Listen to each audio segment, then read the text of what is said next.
আমাদের শরীরে যে অসুখ হয় না, তার 90% হচ্ছে আমাদের মনের অসুখের ম্যানিফেস্টেশন, সিমটম। সেগুলো সেগুলো সিমটম হয়ে ধরা দিচ্ছে।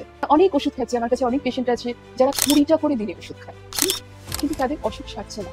কেন সারছে না? আর ডায়েটিং ব্যাপারটা হচ্ছে, এই ডায়েটটা যে কেউ নিজেই করতে পারে। মানে আমি নিউট্রিশনিস্ট হয়েও বলছি যে এই ডায়েটের জন্য সাংঘাতিক কোনো হাতিঘোড়া ব্যাপার কিন্তু নেই। আবার যখন একটা মানুষের বয়স হয়ে যাচ্ছে, অনেকটা বয়স হয়ে যাচ্ছে, ধরো 60 বছরের পরে, তখন তার ক্যালোরি কন্টেন্টটা কিন্তু কমাতে হবে। যারা আমাদের কৃষকরা বা যারা মজদুররা, তারা কাজ করতে যাওয়ার আগে পান্তা ভাত খেয়ে যায়, এবং অনেকে টিফিনেও পান্তা ভাতটা নিয়ে যায়। এই পান্তার যে কত নিউট্রিশনাল ভ্যালু আছে, অলমোস্ট সবকিছু তুমি এর থেকে পাচ্ছ। আগেকার দিনে কিন্তু এই কনসেপ্টটা ছিল না। তুমি চিন্তা করে দেখো, আমাদের দেশে অনেক বড় বড় পালোয়ান ছিল, যারা অনেক দেশ বিদেশে অনেক ইয়ে করেছে, হ্যাঁ, যারা ব্যায়াম করতেন, শরীর স্বাস্থ্য নিয়ে করতেন। তখনকার দিনে এই সাপ্লিমেন্ট কনসেপ্টটা ছিল না, কিন্তু তারা প্রোটিনটা কিন্তু তখন বাড়ির খাবার থেকেই পেত। আমাদের দেশে একটা দুটো ব্র্যান্ড ছাড়া নর্মালি যে ব্রাউন ব্রেড বলে যেগুলো বিক্রি হয়, সেগুলো অ্যাকচুয়ালি ময়দা। লাস্ট যে আমার প্রশ্ন, জিম নাকি ফ্রি হ্যান্ড, কোনটাকে বেশি আপনি প্রেফার করবেন?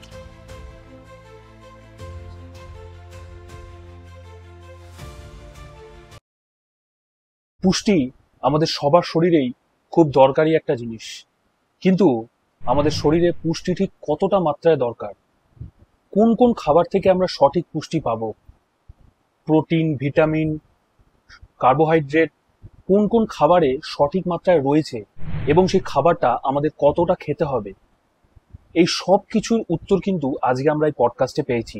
আজকে আমার সঙ্গে ছিলেন শ্রীমতী বৈশালী ঘোষ ম্যাম। উনি পেশায় একজন নিউট্রিশনিস্ট। ওনার কাছ থেকে আজকে আমরা নিউট্রিশন সম্পর্কে অনেক কিছু জানতে পেরেছি, অনেক কিছু নিয়ে আলোচনাও করেছি। আমরা যারা জিম করি, জিমটা অ্যাকচুয়ালি কাদের করা দরকার, কতটা করা দরকার, বা জিম কি আদৌ আমাদের করা দরকার প্রত্যেকের? জিম নাকি ফ্রি হ্যান্ড, কোনটা সব থেকে গুরুত্বপূর্ণ? আমরা যারা মোটা তারা রোগা হওয়ার জন্য কি করতে পারি, বা আমরা যারা রোগা তারা মোটা হওয়ার জন্য কি করতে পারি? এই সব কিছুর উত্তর কিন্তু এই পডকাস্টে রয়েছে। যদি এই পডকাস্টটা আপনাদের কাছে একটু ভ্যালুয়েবল মনে হয়, তাহলে কিন্তু অবশ্যই চ্যানেলটা সাবস্ক্রাইব করে দেবেন, আর প্রথম থেকে শেষ পর্যন্ত পুরো ভিডিওটা দেখতে থাকুন। এই ভিডিওটা আপনাদের কাছে অনেকটাই ভ্যালুয়েবল হতে চলেছে। তাহলে আর বেশি কথা বাড়াবো না, চলে যাব সোজা ভিডিওতে। ম্যাম কেমন আছেন? হ্যাঁ, খুব ভালো আছি আমি, থ্যাংক ইউ।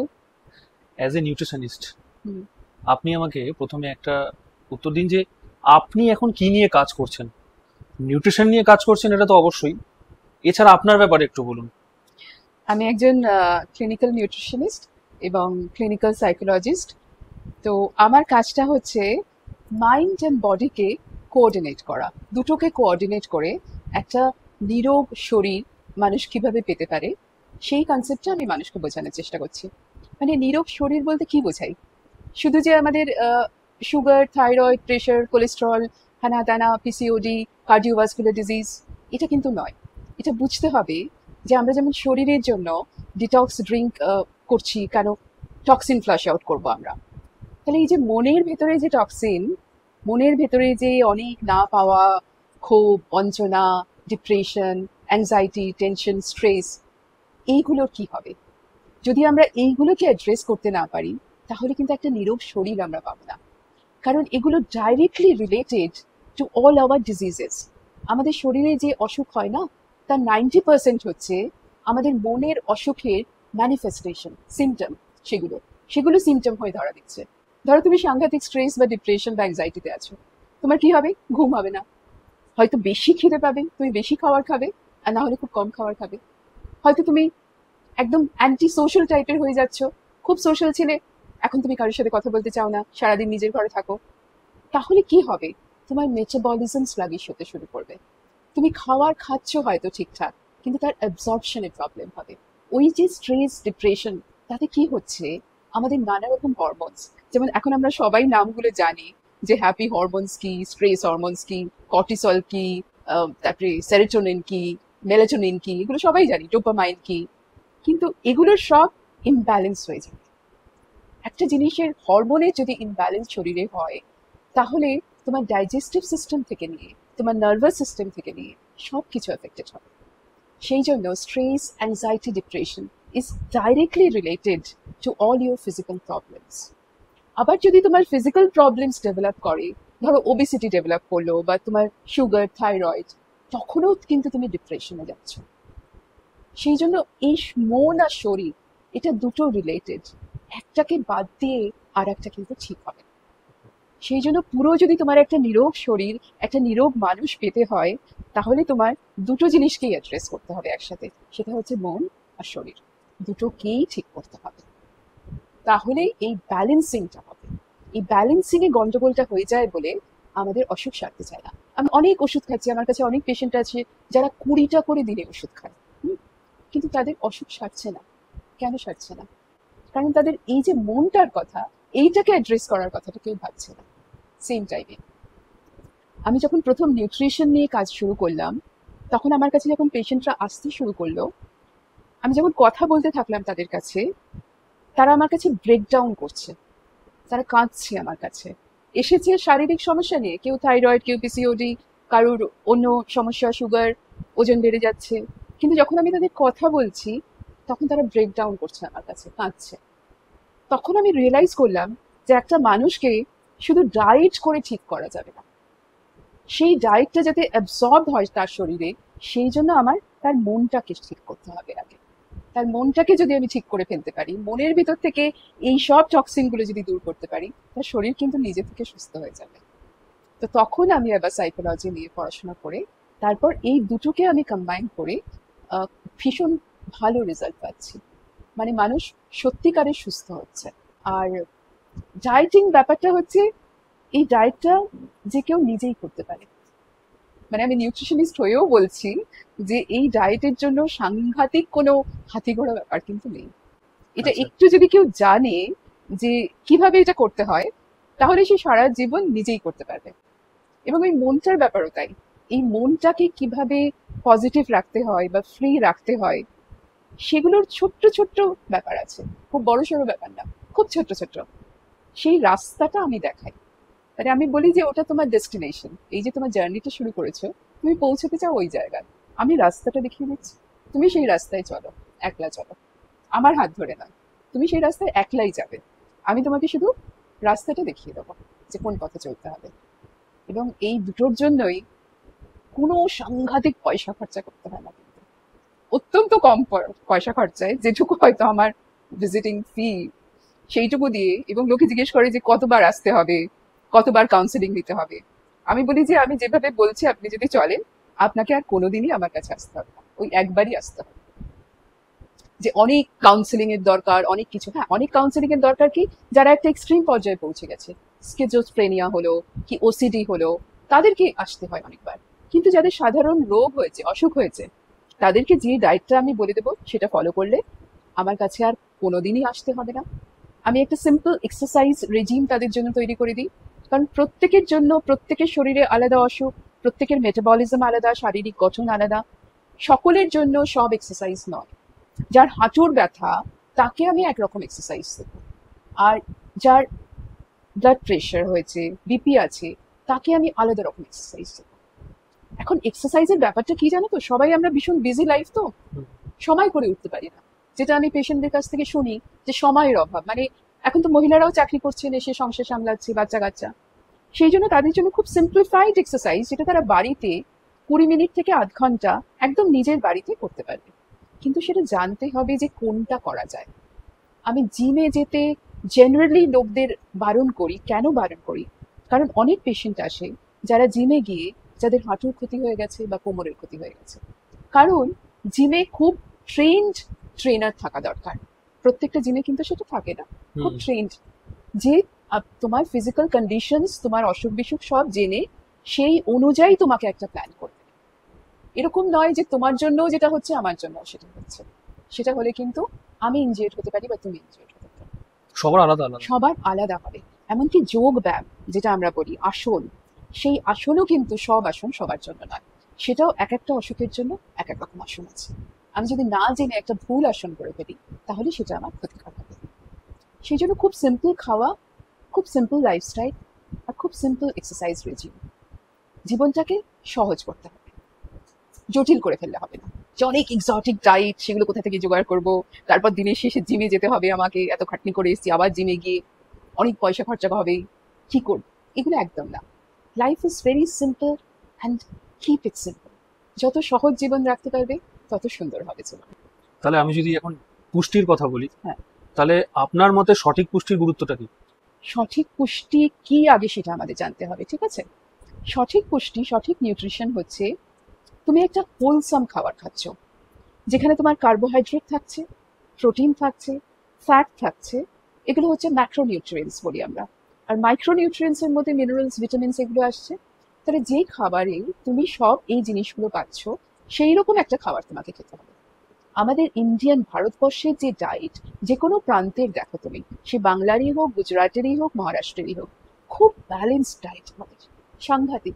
প্রত্যেকটা ডায়েটে এই কার্বোহাইড্রেটও আছে, প্রোটিনও আছে, মিনারেলস, নিউট্রিয়েন্টস, ফ্যাটস, ফাইবার সব কিছু আছে।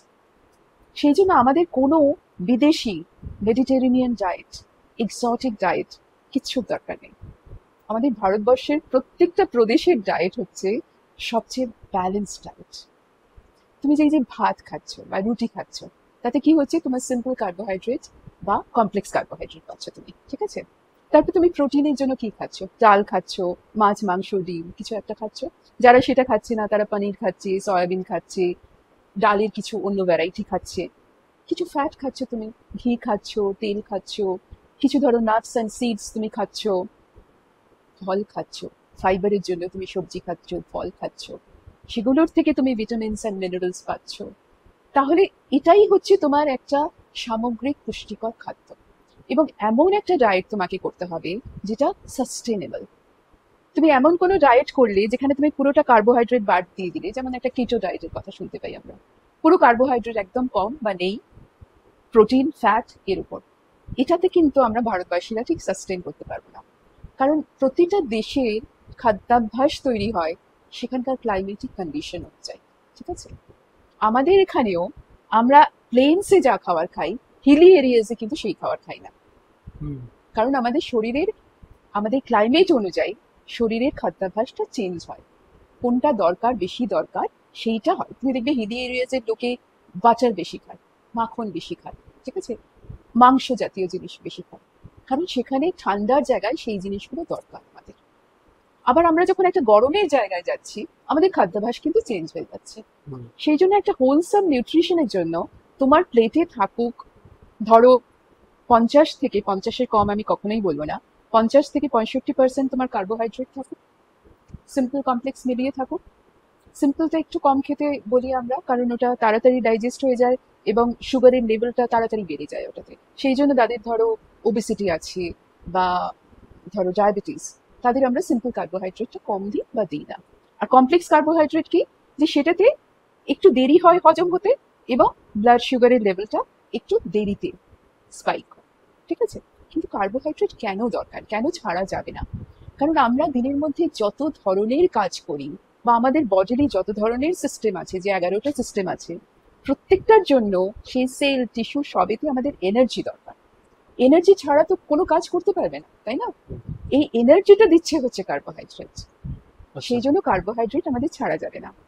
50 থেকে 65% কার্বোহাইড্রেট থাকুক, তারপর তোমার 15 থেকে 30% প্রোটিন থাকুক খাবারে, আর তোমার ফ্যাট লাগবে 20 to 30% ফ্যাট লাগবে। এবার সেটা বিভিন্ন বয়সের হিসেবে বিভিন্ন রকমের হয়ে যাচ্ছে।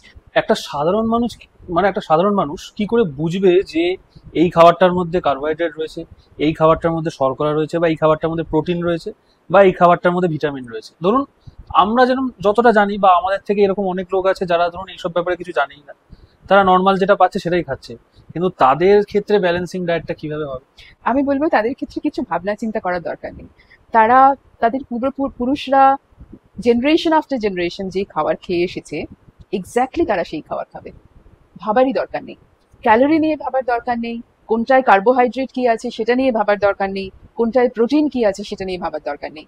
আমার যে ভাত, ডাল, তরকারি, মাছ, মাংস, বা যারা নিরামিষাশী, তারা যে ধরনের খাবার খাচ্ছে, এক্স্যাক্টলি যে খাবার খেয়ে তুমি বড় হয়েছো, আমি বড় হয়েছি, আমার পূর্বপুরুষ বড় হয়েছে, ঠিক সেই খাবার খাবো। কোনো চিন্তা করার দরকার নেই। এই বেশি চিন্তা করে আজকাল প্রবলেমটা হয়ে যাচ্ছে। প্রত্যেকটা জিনিস খাওয়ার আগে আমি যদি ভাবতে থাকি যে এটার মধ্যে কত ক্যালোরি আছে, কত ক্যালোরি গেল, কতটা প্রোটিন, আমার 30% প্রোটিন গেল, তো ওইভাবে খাওয়ারের আনন্দটাই তোমার থাকবে না। আর যখন তোমার খাবারের আনন্দ থাকবে না, তোমার এনজাইমস গুলো রিলিজ হবে না, যেগুলো ডাইজেস্টিভ এনজাইমস আছে, সেগুলো রিলিজ হওয়া ভেরি মাচ রিকোয়ার্ড তোমার সঠিক অ্যাবজর্পশনের জন্য, ডাইজেশনের জন্য। সেই জন্য বাড়ির যে নর্মাল খাবার আমরা খেয়ে এসেছি, যে সকালবেলা ঘুম থেকে উঠে কি খাই, আমরা রুটি তরকারি খাই, কেউ দুধ খাই, টোস্ট খাই, ডিম খাই, কলা খাই, নর্মাল যে ছোটবেলা থেকে খাবার, কেউ মুড়ি খাই, মুড়ি দই দিয়ে খাই, চিড়ে দই দিয়ে খাই, বা কেউ ডালিয়া খাই। দুপুরবেলা কি খাই, নর্মালি ভাত ডাল সবজি মাছ স্যালাড খাই, কেউ টক দই খাই, একটা ফল খাই দিনের মধ্যে আমরা। তারপর বিকেলবেলা কি খাই, একটু মুড়ি খাই, অল্প একটু মুড়ি, তার সাথে একটু ছোলা দিয়ে একটু পেঁয়াজ দিয়ে মেখে খেলাম, কি একটু ছানা মুড়ি খেলাম আমরা, ঠিক আছে।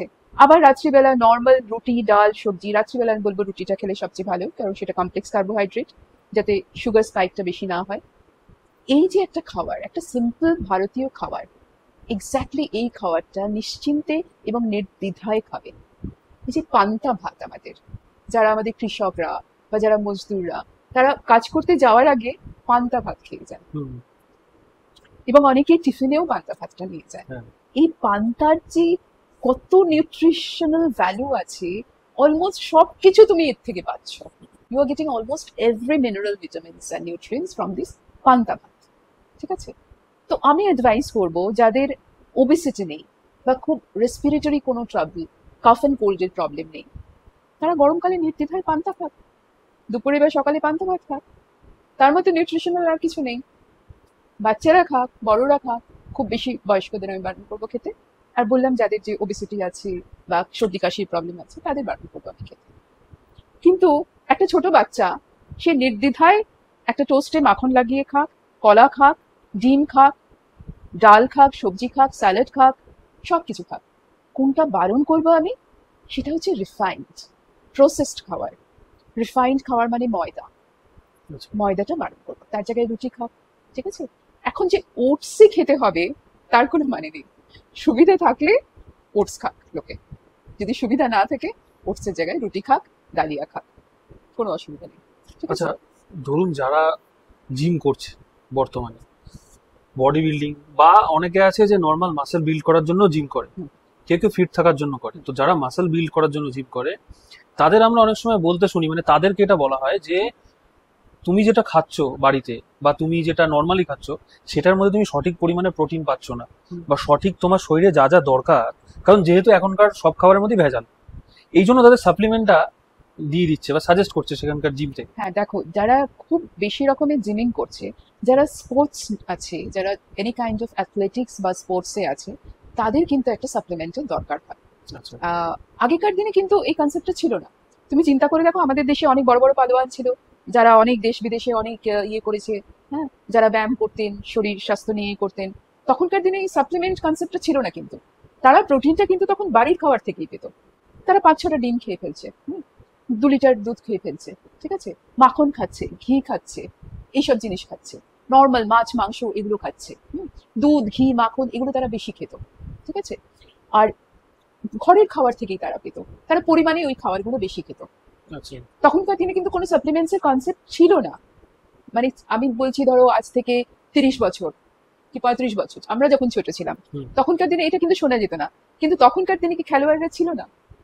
তখনকার দিনে এই যে নিশ্চয়ই ছিল। দারা সিং টারা সিং হুম। ছিল তো, ছিল। তারা কটা সাপ্লিমেন্ট খেয়েছে? তারা খায়নি সাপ্লিমেন্ট, তারা বাড়ির দুধ দই ঘি একদম ভালো মতো খেয়েছে, যারা ডিম ডিম মাছ মাংস খেতে পারে খুব ভালো করে খেয়েছে।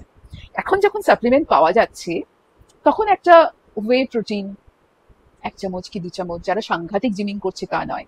স্পোর্টস নিউট্রিশনটা হচ্ছে একদম আলাদা। যারা অ্যাথলেটিক্সে আছে, যারা বিভিন্ন স্পোর্টসে আছে, তাদের খাওয়ার ডায়েটটা একদম আলাদা হয়। তাদের সাপ্লিমেন্ট লাগে, তাদের তুমি জানো কত কত ক্যালোরি কার্বোহাইড্রেট লাগে? কারো 2000, কারো 3000 কার্বোহাইড্রেট লাগছে to get that energy. Carbohydrate লাগছে, অনেকটা কার্বোহাইড্রেট।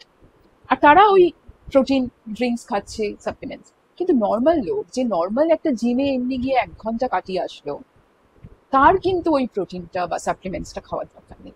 সে কিন্তু বাড়ির খাবারে একটার জায়গায় 2টো ডিম খেলো, একটু মাছ মাংস বেশি খেলো, একটু ডাল বেশি খেলো, একটু ঘি মাখন খেলো।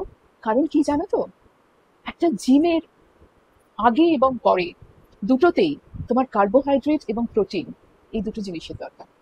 শুরু করার আগে একটা কার্বোহাইড্রেট জাতীয় কিছু তোমার খেতে হবে, একটা কলা বা স্মুদি বা এই ধরনের কিছু খেতে হবে মানে জিম শুরু করার শুরু আগে। করার আগে। এবার যখন শেষ হলো তখন তোমার মাসেল রিকভারি দরকার, মাসেলে যে ওয়্যার এন্ড টিয়ারটা হয়েছে সেটার জন্য রিকভারির দরকার তোমার। তখনও তুমি একটা প্রোটিন বা কার্বোহাইড্রেট কিছু খাচ্ছ। একটা ধরো চিকেন স্যান্ডউইচ খেলে, একটা এগ স্যান্ডউইচ খেলে, একটু মেয়োনেজ খেলে, হ্যাঁ, বা একটা পিনাট বাটার স্যান্ডউইচ খেলে, এরকম খেলে তখন, এবং তার 2 ঘন্টার মধ্যে তোমার একটা প্রোটিন রিচ খাওয়ার, তার সাথে অল্প কার্বোহাইড্রেট, এটা কিন্তু দরকার। এটা দরকার, এটা হচ্ছে তাদের জন্য দরকার। নর্মাল লোক যারা বাড়িতে ধরো এক্সারসাইজ করছে হুম। বাড়িতে, তাদের জন্য একদম নর্মাল খাবার দরকার। কিন্তু একটা বাচ্চা, ছোট বাচ্চা যার গ্রোয়িং এজ, তার কি দরকার হবে? তার দরকার হবে আয়রন, দরকার হবে ভিটামিন ডি, দরকার হবে তার বোন গ্রোথের জন্য, ক্যালসিয়াম দরকার হবে দাঁত টাত সবকিছু ভালো করে গ্রো করার জন্য, কার্বোহাইড্রেট প্রচুর দরকার হবে কারণ সে প্রচুর ছটফট করছে, খেলাধুলো করছে, সবকিছু তার দরকার হবে অনেক বেশি। মানে শুনতে অবাক হয়ে যাবে, একজন বড় লোকের পার কেজির জন্য মোটামুটি 30 ক্যালোরিজ দরকার হয় পার কেজি। আচ্ছা কিন্তু একটা ছোট 4 বছর বয়সী বাচ্চার জন্য সেটাই পার কেজি প্রায় 100 ক্যালোরিজ হয়ে যাচ্ছে, আচ্ছা, এটা কেন এটা? কারণ তার গ্রোয়িং এজ, আচ্ছা তার গ্রোয়িং এজ, সে গ্রো করতে সবকিছু বোন থেকে শুরু করে শরীরের সব সিস্টেম সমস্ত কিছু তখন তার গ্রোয়িং স্টেজ, তখন তার ক্যালোরি বেশি যাচ্ছে, তখন তার কার্বোহাইড্রেট বেশি লাগছে, ঠিক আছে? আবার যখন একটা মানুষের বয়স হয়ে যাচ্ছে, অনেকটা বয়স হয়ে যাচ্ছে, ধরো 60 বছরের পরে, তখন তার ক্যালোরি কন্টেন্টটা কিন্তু কমাতে হবে। কেন কমাতে হবে? কারণ তার ক্যালোরি তখন বার্ন আউট হচ্ছে না, তার লাইফটা সেডেন্টারি হয়ে যাচ্ছে। সেডেন্টারি হয়ে গেলে কি হবে, তখন যদি আমরা বেশি ক্যালোরি দিই তার শরীর খারাপ হবে, তখন তার ক্যালোরি কন্টেন্ট কমাতে হবে। কিন্তু ক্যালোরি কন্টেন্ট কমানো মানে এই নয় যে আমার নিউট্রিশনের দিকটা কমিয়ে দিতে হবে। সেই সময় কিন্তু তাদের ক্যালসিয়াম বেশি দরকার, ভিটামিন ডি বেশি দরকার, তাদের বোন তখন ফ্র্যাজাইল হয়ে যাচ্ছে, তাদের মাসল উইক হয়ে যাচ্ছে, সার্কোপেনিয়া বলে একটা অসুখ আছে, মাসল উইক, সেটা তখন সেটিং করে। সেটার জন্য ক্যালসিয়াম ভিটামিন ডি সমৃদ্ধ খাবার লাগবে, প্রোটিন জাতীয় জিনিসটা বেশি খেতে হবে। যদি মাছ মাংস বেশি না খেতে পারি, ডাল সবজি খাক, ছানা খাক, পনির খাক, সয়াবিন খাক, এসব খাক। সেই জন্য প্রত্যেকটা এজের জন্য কিন্তু নিউট্রিশনটা একটু একটু আলাদা হয়ে যাচ্ছে। যেমন ধরো প্রেগনেন্ট মা বা যে ব্রেস্ট ফিড করাচ্ছে যে মা, তার জন্য আয়রনের ভীষণ দরকার, ক্যালসিয়ামের ভীষণ দরকার, কার্বোহাইড্রেটও দরকার, প্রোটিনও দরকার, সব কিছু দরকার তার জন্য। আয়রনটা তো সাংঘাতিক দরকার। আমাদের দেশে অধিকাংশ মহিলা অ্যানিমিয়াতে ভোগে। অ্যানিমিয়াটা আমাদের দেশের একটা মানে পুরো দেশ জুড়ে একটা রোগ বলতে পারো তুমি। সেটার জন্য আয়রনটা ঠিক মতো আমাদের হতে হবে, খাওয়ার থেকে হিমোগ্লোবিনটা যেন আমাদের কমে না যায় সেটা দেখতে হবে, সেই ধরনের খাবার খেতে হবে। তো প্রত্যেকটা জীবনের প্রত্যেকটা স্টেজে এসে খাবার একই থাকছে, কিন্তু কতটা কোনটা খাবো আমি সেইটা চেঞ্জ হয়ে যাচ্ছে, সেই জিনিসটা চেঞ্জ হয়ে যাচ্ছে।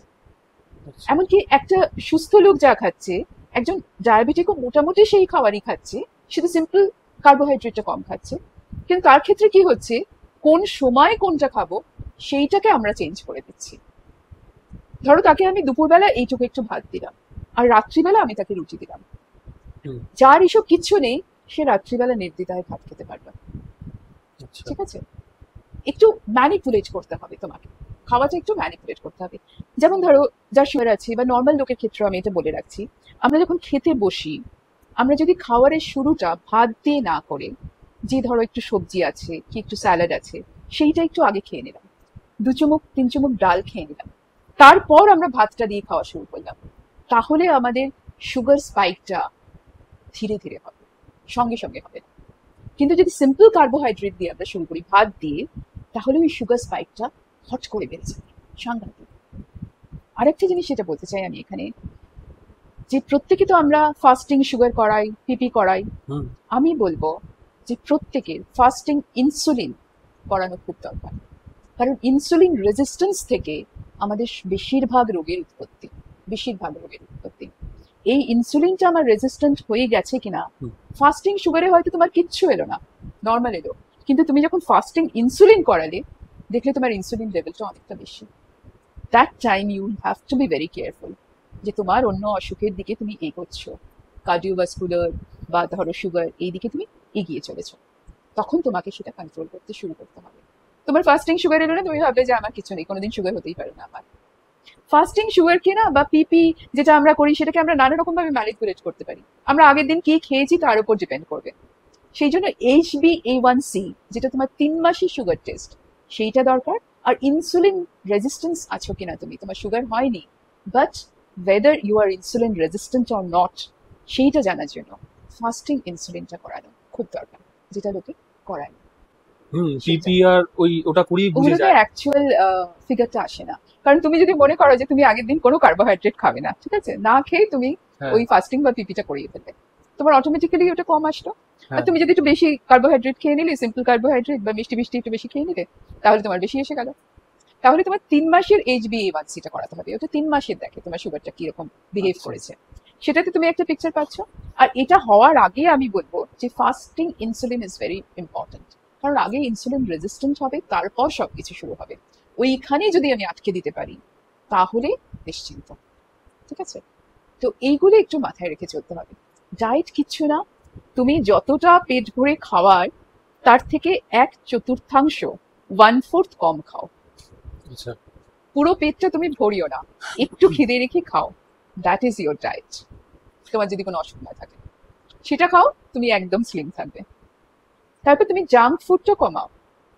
বাইরের খাওয়ারই না ট্রান্স ফ্যাট বলে জিনিস থাকে, সেটা খুব ক্ষতিকর। এই জাঙ্ক ফুড যেটা বাইরের খাবার, পিৎজা, বার্গার, তারপরে নুডলস, চাউমিন, বিরিয়ানি, এইসব খাবে না তা নয়। এই জীবনটা পেয়েছি আমরা একেবারে সবকিছু ছেড়ে দিয়ে নিরানন্দে কাটানোর নাম জীবন নয়, সেই ডায়েট আমি করিও না। আর মানুষ যদি খেতেই না পারলে বেঁচে থেকে লাভটা কি? সপ্তাহে একদিন খাও, ঠিক আছে। আর যেদিন একটু বেশি এইসব খেয়ে নিলে, পরের দিন আমি বলবো যে দুপুরবেলার লাঞ্চটা একটু খিচুড়ি দিয়ে করো, মুগ ডাল, গোবিন্দভোগ চাল, এই খিচুড়ি একটা খুব মানে চটপট ওজন কমানোর একটা ডায়েট হচ্ছে খিচুড়ি, খিচুড়ি। একদম চটপট। যারা ড্রাস্টিক ওজন কমাতে চায় আর কি, তারা কয়েকদিন পর পর দিনে 3 বার খিচুড়ি খাক, দিনে 3 বার শুধু খিচুড়ি, মুগ ডাল আর গোবিন্দভোগ চাল দিয়ে যেরকম ভোগের খিচুড়ি হয়, হ্যাঁ ঘি দেওয়া যেতে পারে তাতে 1 চামচ, কোনো অসুবিধা নেই। ঠিক সেই খিচুড়ি খাক, 15 দিন বাদে দেখুন তার ওজন কতটা কমে গেছে, একদম। তার সাথে একটা মাছ ভাজাও খেতে পারে, একটা ডিমের অমলেটও খেতে পারে, কোনো অসুবিধা নেই। এটা হচ্ছে খুব সিম্পল একটা জিনিস, অন্য কিছু করতে হবে না। এটা খেয়ে দেখো, 15 দিন তোমার ওজন কমে যাবে।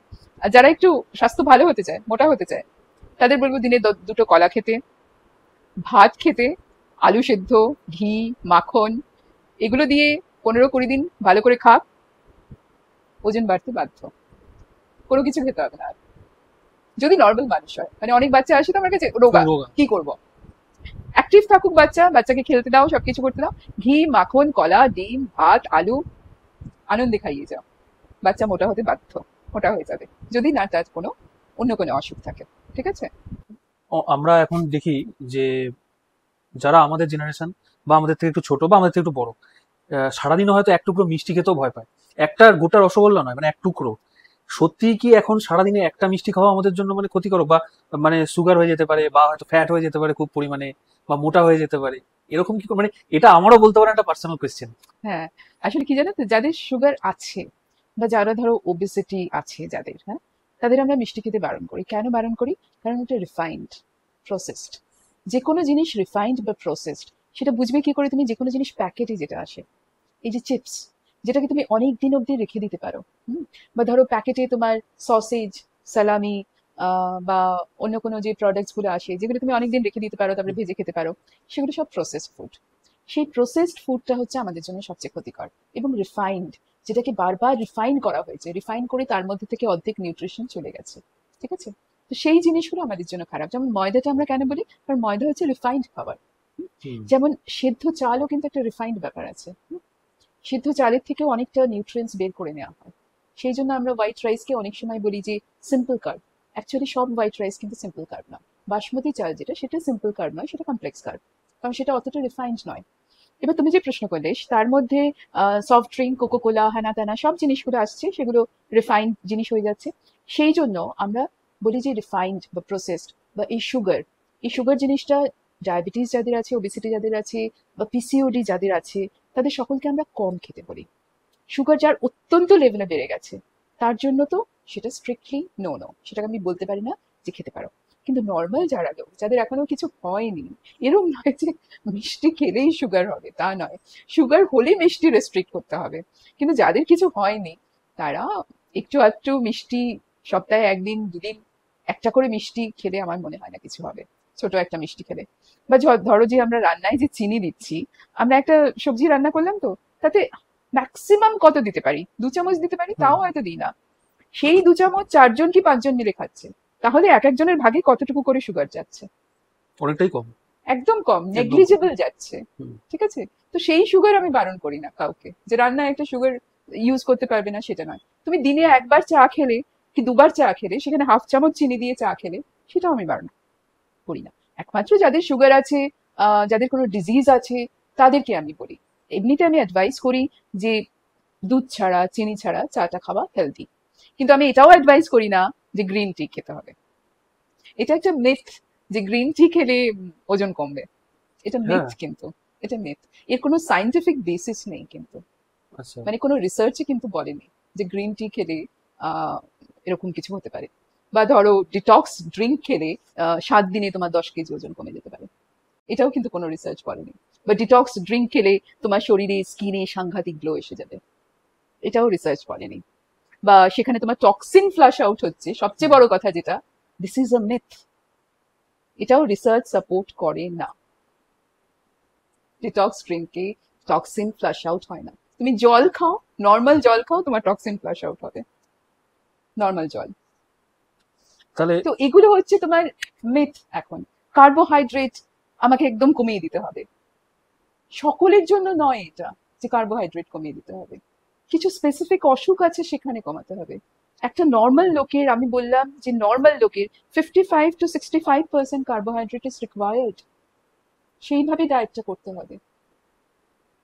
যে আমি সারাদিন প্রোটিন, ফ্যাট, ফ্যাট একদম বারণ, ঘি মাখন কিচ্ছু খাবো না।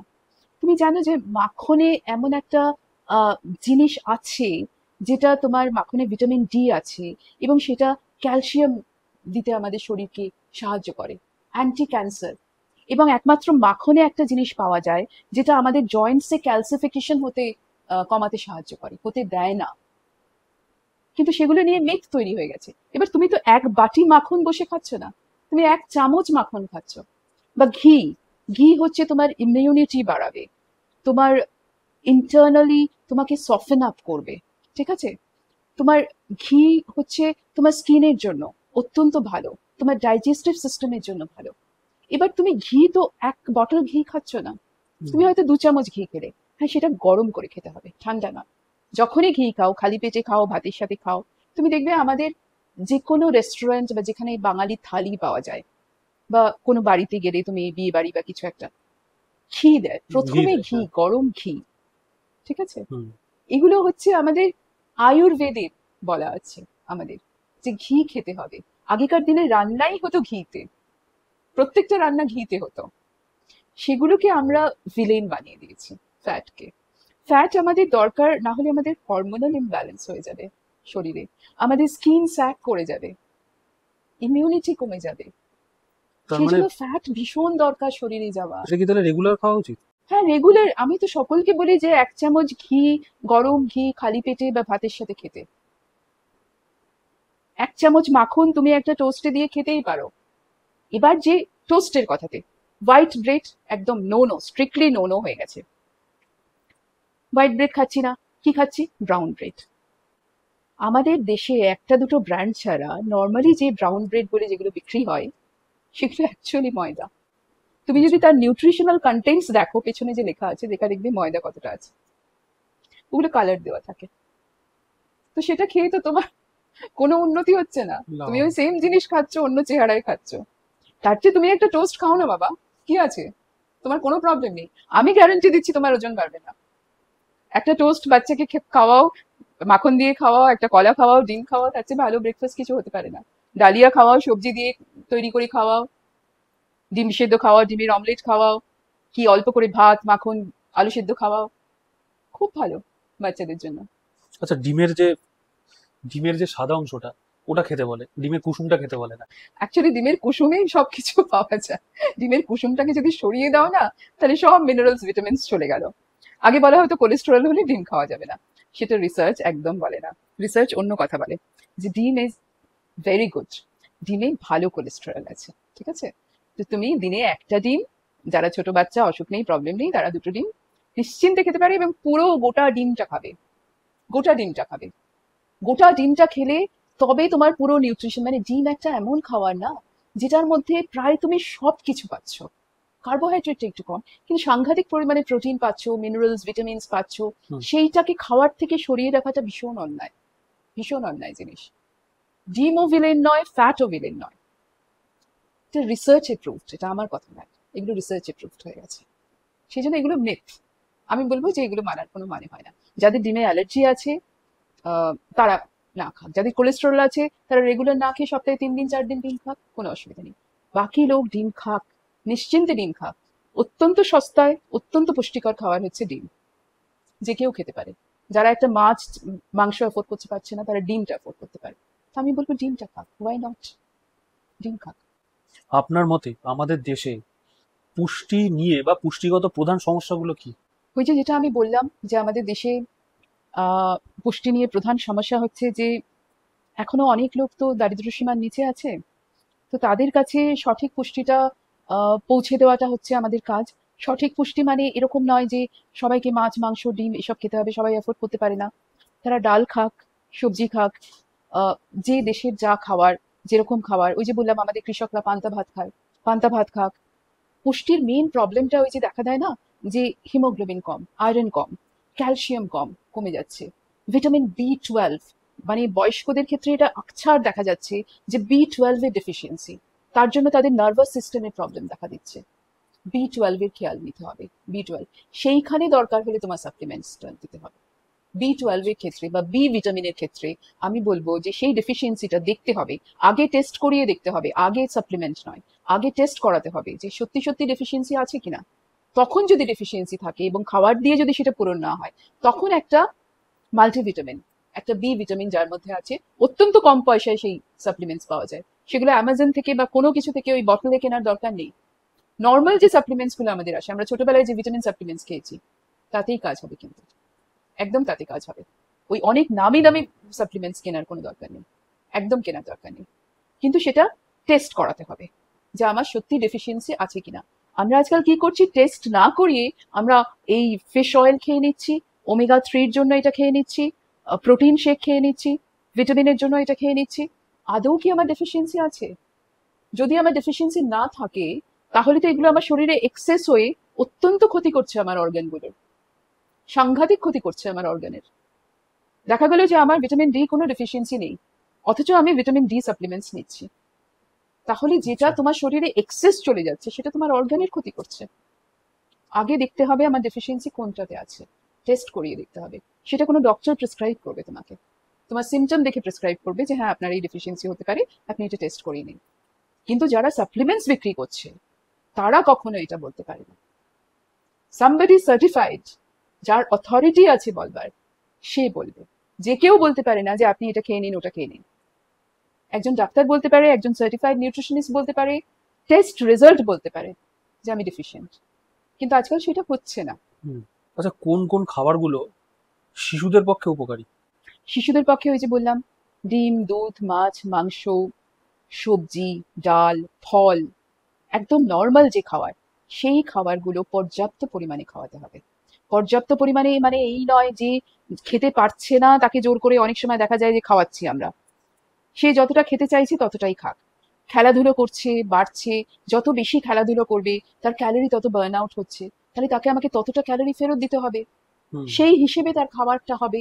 আমার দেখতে হবে যে কতটা আমার বাচ্চা অ্যাক্টিভ, সেই অনুযায়ী তাকে খাওয়াতে হবে। কোনো খাবার ছাড়লে চলবে না, যে এটা খাওয়াবো না ওটা খাওয়াবো, এটা খাওয়াবো না।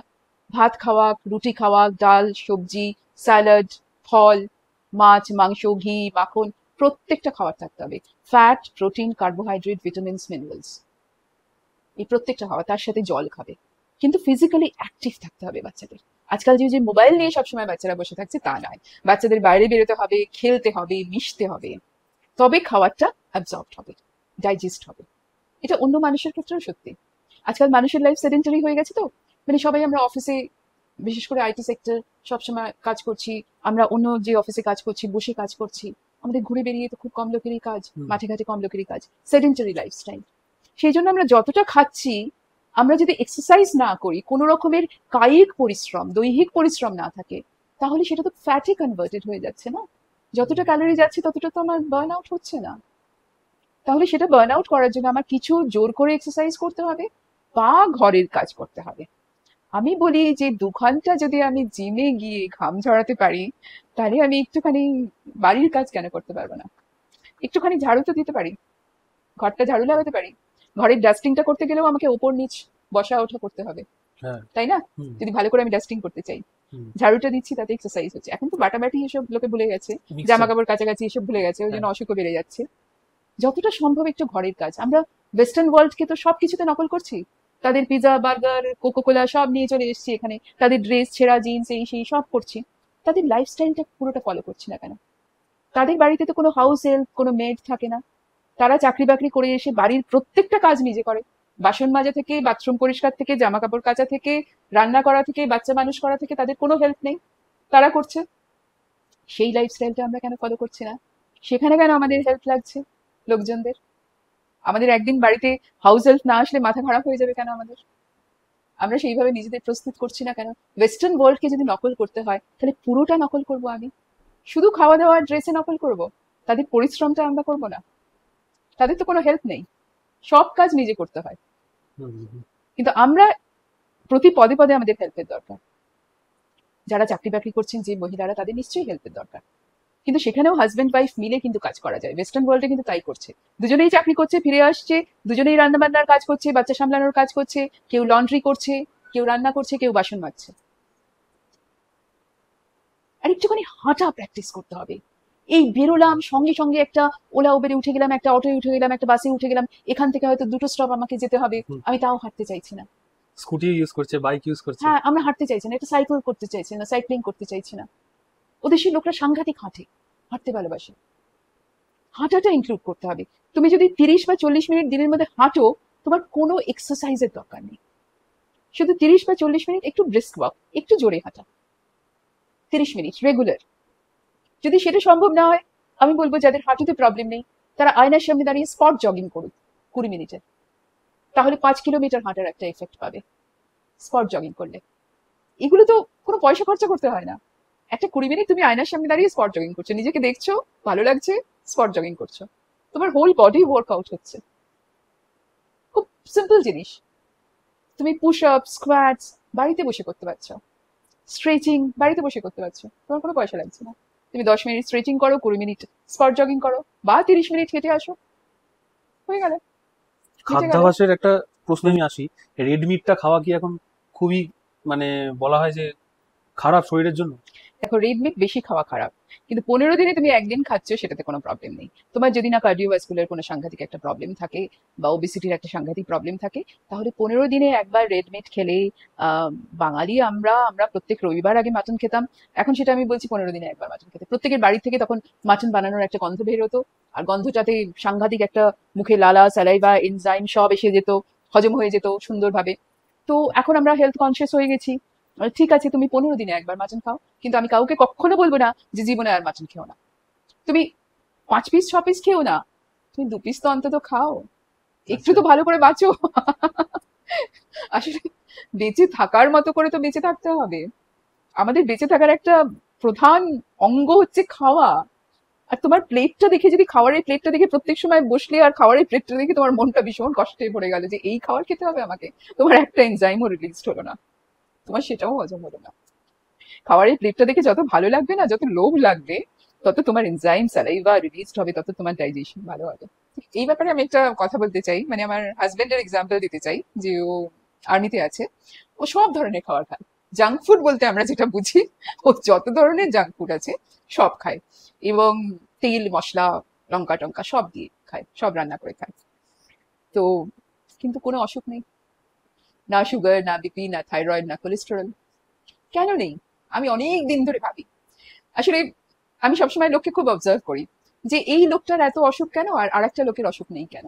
ঠিক হুম। আছে, সব সময় আমি এই কনক্লুশনটা এসেছি যে যে লোকটার মাইন্ডটা ভীষণ ফ্রি, টেনশন স্ট্রেস অ্যাংজাইটি নেই, ভেরি পজিটিভ, তাদের চট করে কিন্তু অসুখটা হয় না। তারা যে কোনো জিনিস খেলেও কিন্তু অসুখটা হয় না। সেই জন্য ওকে আমি লাইফে কোনোদিন স্ট্রেস বা টেনশন, ডিপ্রেশন তো দূরের কথা, স্ট্রেস টেনশনে কোনোদিন আসতে দেখিনি। মানে টেনশন জিনিসটা কি সেটা বোধহয় ও জানে না। সেই জন্য যে খাওয়ারই খাক সেটা সঙ্গে সঙ্গে হজম হয়ে যায়। এবং যেই বিছানায় শুলো সঙ্গে সঙ্গে ঘুম এসে গেল। একদম 6-7 ঘন্টা নিশ্চিন্তে ঘুমালো, তারপর উঠলো, একদম ফ্রি মাইন্ড, জীবনে কোনো টেনশন নেই, কিচ্ছু নেই, হই হই করতে ভালোবাসে, গল্প করতে ভালোবাসে, সোশ্যালাইজ করতে ভালোবাসে, তার কোনো দিকে কোনো অসুখ নেই। তোমার যদি মাইন্ডটা পজিটিভ থাকে, তুমি যদি স্ট্রেস, টেনশন, নেগেটিভিটি থেকে দূরে থাকতে পারো, ওদের লাইফে তো সাংঘাতিক স্ট্রেস থাকার কথা, টেনশন থাকার কথা, কিন্তু তুমি সেভাবে কিভাবে হ্যান্ডেল করছো, তোমার বডিটা সেভাবে তুমি ঠিক করে নিয়েছো, তোমার মাইন্ডটাকে, যে এটা আমাকে হ্যান্ডেল করতে হবে, এটা নিয়ে আলাদা করে আমার ভেবে কোনো লাভ নেই, this is a part of my life. যারা এই জবে আছে, টার্গেট রিলেটেড জব, টার্গেট তো মিট করতেই হবে। আমি জিজ্ঞেস করি তাদের, তোমার কি জবটা ছাড়ার কোনো অপশন আছে? না, নেই। যদি অপশন নেই, তুমি সিচুয়েশনটাকে অ্যাকসেপ্ট করো যে আমার কাছে অপশন নেই, আমার কাছে এই সিচুয়েশন, আমাকে রোজ টার্গেট মিট করতেই হবে। তাহলে তুমি সেটাকে কিভাবে কোপ আপ করতে পারো?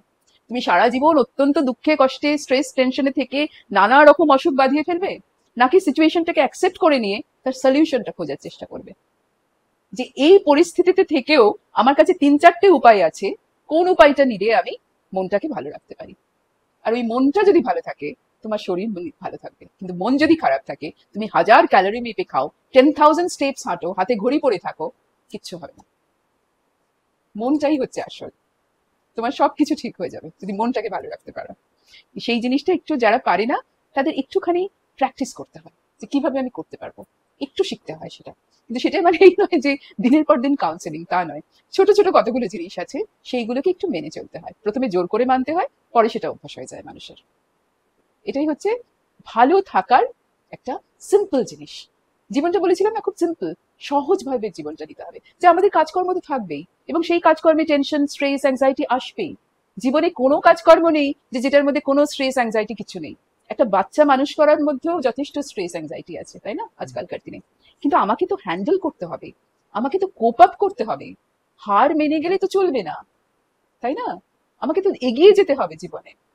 সেটা কিভাবে করব? এই সবের মাঝখানেও আমি কিভাবে ভালো থাকবো, আনন্দে থাকবো? আমার জন্মটা হয়েছে কষ্টে, দুঃখে থাকার জন্য তো নয়। এই জন্মটা হয়েছে কিসের জন্য? যে একটু আনন্দ করে, একটু ভালো থাকবো। লাস্ট যে আমার প্রশ্ন, জিম নাকি ফ্রি হ্যান্ড, কোনটাকে বেশি আপনি প্রেফার করবেন?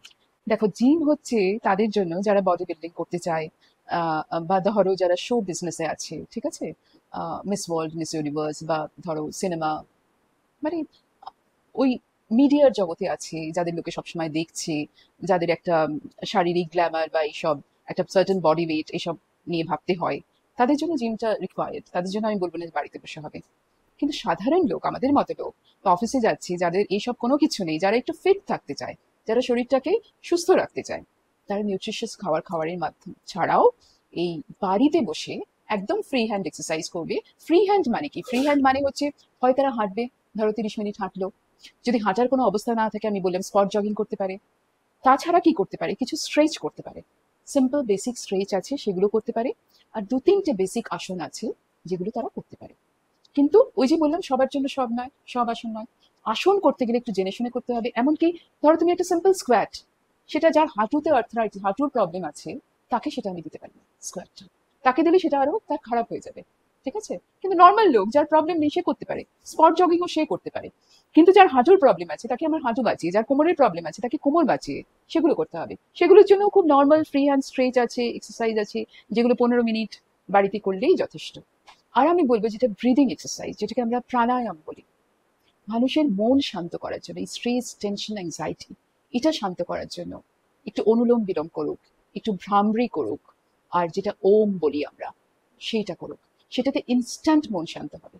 আর ইনস্ট্যান্ট স্ট্রেস আর টেনশন মানে সাংঘাতিক অ্যাংজাইটি, তোমার হয়তো প্যানিক অ্যাটাকস আসছে, তুমি বুঝতে পারছো, বা ভীষণ অ্যাংজাইটি হচ্ছে, তখন ইনস্ট্যান্ট সেটাকে কমানোর জন্য ডিপ ইনহেল এবং ডিপ এক্সহেল, গভীরভাবে শ্বাস নাও, গভীরভাবে ছাড়ো, এরকম 10-15টা গভীর শ্বাস ছাড়ছো, নিচ্ছ, করতে করতে উইদিন 5 মিনিটস তোমার এই স্ট্রেস, টেনশন, অ্যাংজাইটি চলে যাবে। এটা হচ্ছে যে যে কোনো রাস্তাঘাটে, যে কোনো জায়গায় তুমি করতে পারো, বসে করতে হবে তা না, তুমি দাঁড়িয়েও করতে পারো, ঠিক আছে? কিন্তু এটা ফুল প্রুফ মেথড একটা। আর যখন বাড়িতে করছো, তোমাকে যে পদ্মাসনে বসেই করতে হবে তা না, তুমি নর্মাল হাঁটু মুড়ে বসে হাতটাকে এইভাবে রাখবে, রেখে চোখটাকে বন্ধ করে অনুলোম বিলোম করলে, বা ডিপ ব্রিদিং করলে, বা ভ্রামরি করলে, বা তুমি ওম বললে, ঠিক আছে? ইনস্ট্যান্ট মনটা শান্ত হবে। দিনের শেষে, সবকিছু শেষে, এইটা করাটা অত্যন্ত দরকার মনটাকে শান্ত করার জন্য। ঠিক আছে? মনটা ভালো থাকলে তবে তোমার সব মেটাবলিজম, সব কিছু, সব অর্গানগুলো ভালোভাবে ওয়ার্ক করবে। সেই জন্য মন ভালো থাকুক, আর ভালো সুন্দর সিম্পল ডায়েট থাকুক। কোনো এক্সোটিক ডায়েটের দরকার নেই। ব্রাউন রাইস, কিনোয়া, ওটস, যারা অ্যাফোর্ড করতে পারবে তারা করুক, আমার এগেনস্টে আমি কিছু বলছি না, কিন্তু আমি করি না ওটা। আমি সবার জন্য বাড়ির রান্নাঘরে যা খাবার হবে সেইটা দিয়ে ডায়েট করব, এবং সহজে যে এক্সারসাইজ হতে পারবে সেইটা করব। মনটা কি করে ভালো রাখতে হবে সেই রাস্তাটা দেখাবো। সেগুলো খুব সিম্পল রাস্তা, খুব সহজ জিনিস। একটা ফুলের কুড়ি আসছে, আমি লক্ষ্য করছি যে কুড়িটা কত ধীরে ধীরে বড় হচ্ছে, তারপর সেটা একদিন ফুল ফুটলো, সকালবেলা সেই ফুল ফোটাটা দেখে আনন্দ হলো। দুটো পাখি গাছে এসে বসলো, নিজেদের মধ্যে কথা বলছে, সেইটা দেখে আনন্দ পাওয়া, সেগুলো আজকাল আমরা ভুলে যাচ্ছি। এই যে আকাশ সমানে রং বদলাচ্ছে, সেগুলো দেখার আমাদের সবাই নেই কারোর। এই জিনিসগুলো একটু প্রকৃতিকে একটু আনতে হবে নিজেদের মধ্যে, একটু শান্ত হয়ে নিজের সাথে নিজের সময় কাটাতে হবে। সর্বক্ষণ অনেককে দরকার নেই আমার।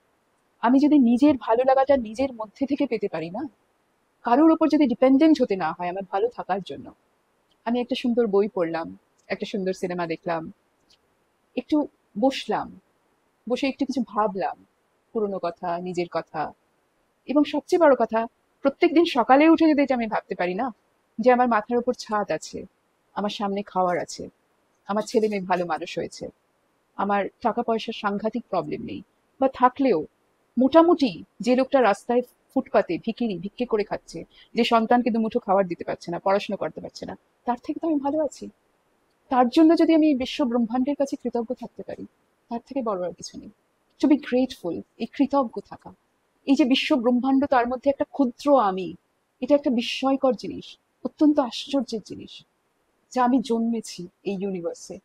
আমার জন্মটাই একটা আশ্চর্য ঘটনা, তাহলে আমি সেটা উপভোগ করবো না কেন? তাই না? একদম। সবাই ভালো থাকুক, সুস্থ থাকুক, নিজের নিজের মতন করে ভালো থাকুক, এটাই কামনা। থ্যাংক ইউ ম্যাম আমাদের চ্যানেলে সময় দেওয়ার জন্য। আর আপনি যেগুলো বললেন সেগুলো তো অবশ্যই একটা ভ্যালু তো রয়েছেই। এরপরে আমরা নিশ্চয়ই আরো অনেক কিছু জানার চেষ্টা করব। আপনাদের এই ভিডিওটা কেমন লাগলো অবশ্যই কিন্তু কমেন্ট করে জানান। ভালো লাগলে লাইক করবেন, শেয়ার করবেন। ম্যামকে যোগাযোগ করার ডিটেলস আমি ডেসক্রিপশন বক্সে দিয়ে দেবো। স্ক্রিনেও নাম্বার দেখতে পাচ্ছেন, সেখানেও যোগাযোগ করতে পারেন। এই ভিডিওটা কেমন লাগলো, ভালো লাগলে চ্যানেলটা কিন্তু সাবস্ক্রাইব করতে ভুলবেন না। তাহলে ফিরছি আগামী এপিসোডে বা আগামী কোনো ঘটনাতে।